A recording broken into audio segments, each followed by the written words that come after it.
So it's day 2. I'm already in a creative stumbling block. So I guess the best thing to do is just to go to the gym. Maybe.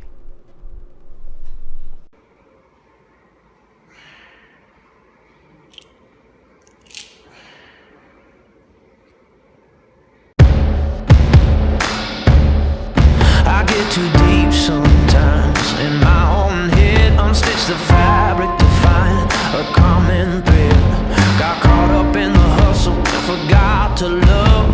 Woke up in the rubble to a light from above, racing to the end of the earth. I know I'm probably not the first, but I'm gonna be the last one standing.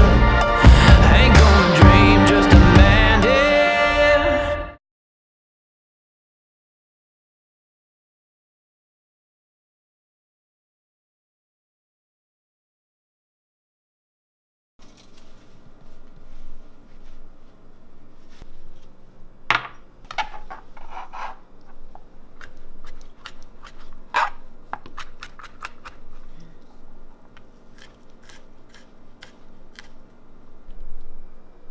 What are you making? Doo-doo. Garlic doo-doo. What kind of cooking show is that? Cooking with poo.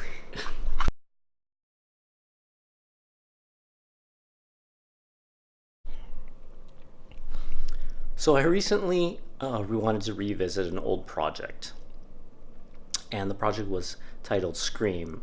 I got a whole bunch of actors and I had them scream for me, and I took their portraits. It was an exploration into kind of the individuality of people, and while they were doing kind of like the same thing. I wanted to see the details of kind of what made their screams unique. Very strange kind of like thought that I had for a project. But when I looked at the pictures again, I just felt like I wanted more out of it. I needed more texture, more layers, just more of something. So then I went to work. So in Illustrator, I decided to layer some text onto it. My inspiration really came from an old magazine from the 90s called Raygun. If you haven't heard of it, it was a bold lifestyle magazine founded by David Carson. Its striking visuals and his keen sense of disruptive design really led the way in the design field.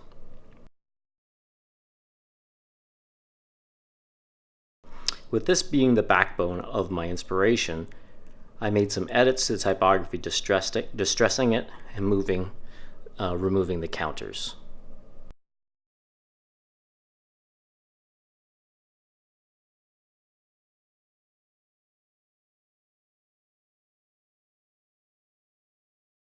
I wanted to create more texture, more layer, give it a little life beyond what was just originally kind of a scream.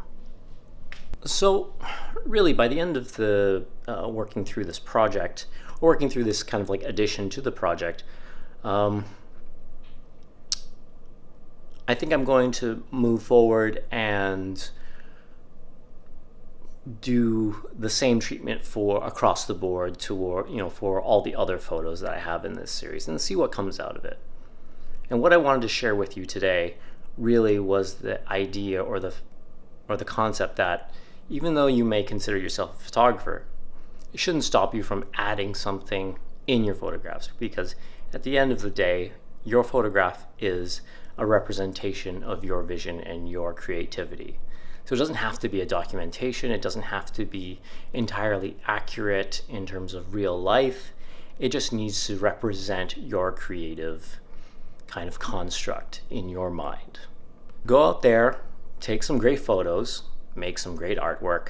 Don't limit yourself by a label as being a photographer or an illustrator or whatever you call yourself and whatever you consider your craft. Just go out there, make something great, and share it with the world, and be happy, do what you love to do. If you like this video, please subscribe. All the subscribers would help.